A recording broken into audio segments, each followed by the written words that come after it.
Alright. Well, that took a while. Okay, so in order to do the switch, alright, the switch puzzle I mean, is you'll need Mog's help for this. Mog, being the kind of quirky person, likes to cast magic, any kind of magic that he wants, depending on what you paint him. I should have painted Mog, so I'm going to be getting some thunder spells, which when I don't need them.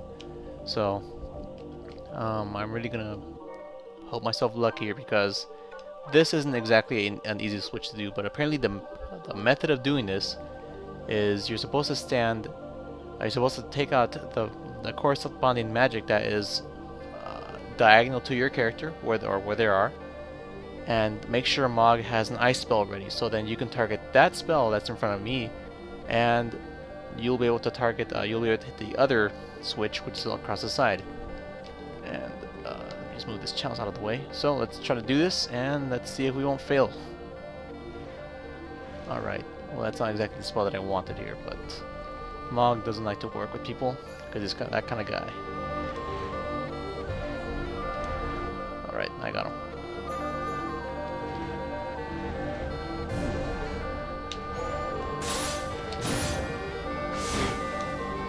Okay, there we go. It isn't exactly easy to do, I'll be honest here.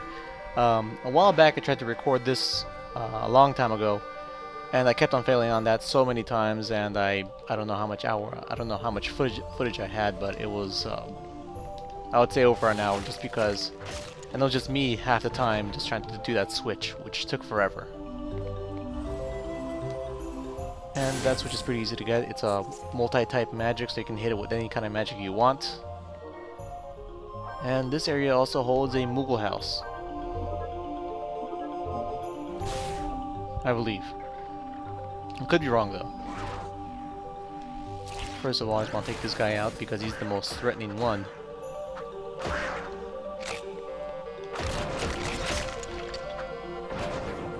And there we go.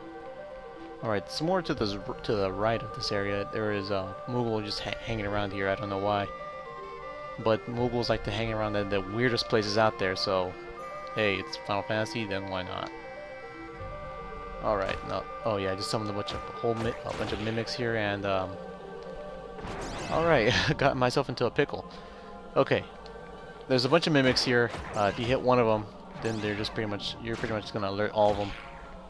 I think the amount of chests, I think there were about 4 chests here in total actually. So it was a complete my bad, and I didn't get the element of surprise on them. And Heavenly Dust, alright, that is a very good find. If you do find something like that, hold on to it, because Heavenly Dust is pretty hard to come around in this early in this game. And right here I see flowers, and there really is no point for those, but alright. It looks pretty though, I have to admit. And we're gonna run back and progress through this area.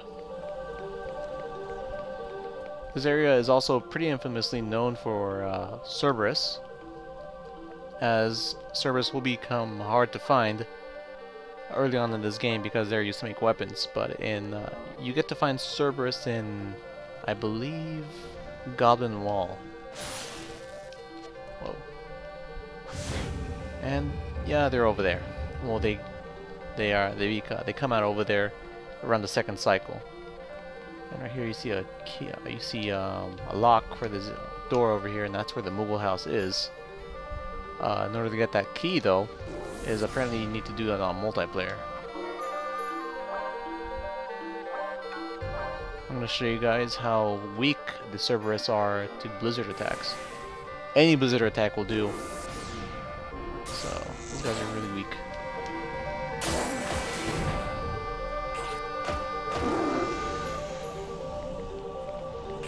Now this is just one of the weirdest things I have to do out here in this whole game.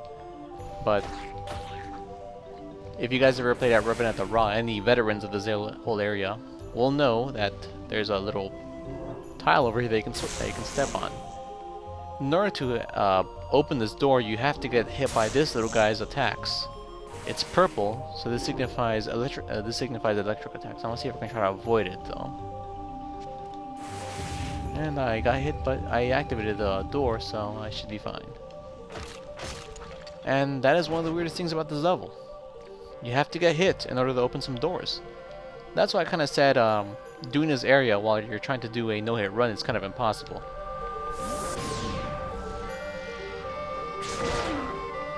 Okay, this guy just jumped. This guy actually just jumped up and dodged an attack, which was totally by accident. And this guy is very powerful indeed.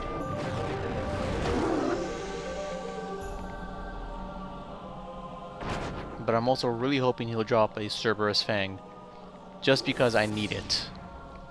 Cerberus Fangs are pretty hard to find this early in the game, and if I could find one right now, then all my worries for having really good weapons for later on are pretty much ensured. I mean, are pretty much gone. And I found one. All right. They're pretty easy to. They're sometimes actually they're a pretty uncommon item in this area, considering how many Cerberuses or Cerberi, I don't know how you call them those. Considering how many there are here. So let's move on. And this guy constantly regenerates, so ensuring you that you'll open this door no matter what. So there's a pretty good failsafe, and thank you for the developers of thinking ahead, because if that enemy stayed dead forever, then you're pretty much stuck here and won't be able to beat this game. Another heavenly dust, huh? They're sure offering up the items here.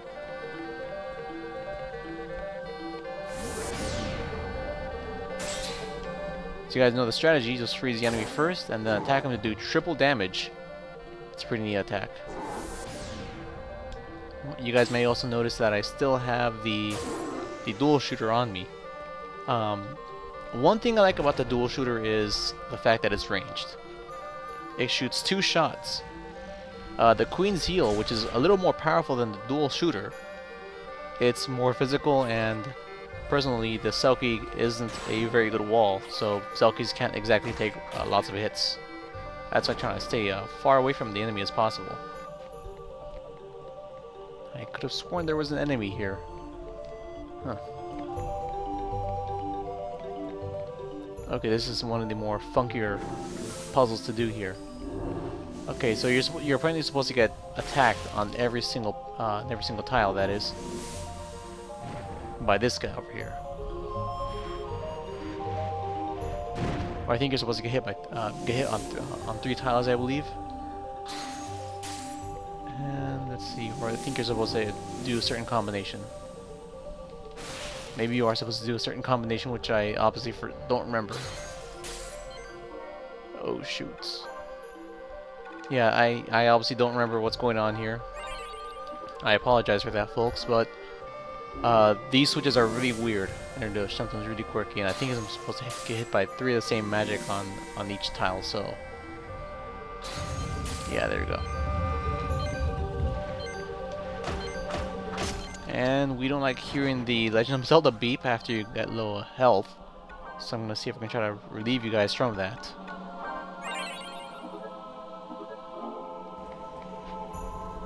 Alright, now this is just one of the weirdest puzzles out there. It's possible to do, but only if you had multiplayer it'd be a lot easier. Because in order to do this puzzle, you'll pretty much be blind. And let's see if we can just go across this and these 2 switches. This right switch actually drops down this platform right here, and the left switch brings it up. You can also step on the switches on here, so you know you'll be able to drop that one down up there. And we're gonna cross here.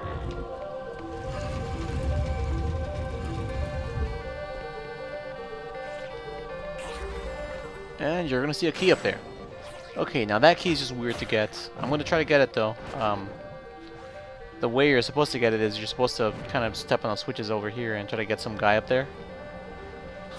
But I'm gonna have to use Mog's help for this, because Mog is actually has a pretty important role when doing some of these challenges. And a pinch of heaven. No, wait, that guy didn't drop it. All right.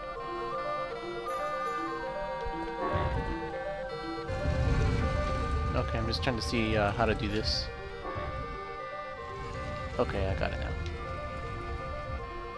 What I'm going to attempt to do is I'm going to go for that key, but the chalice is gonna stay here, so I'm gonna be blind, and I will not know where the key is. So I'm gonna cast a haste on myself for some assurance that I will be guaranteed a key in this level.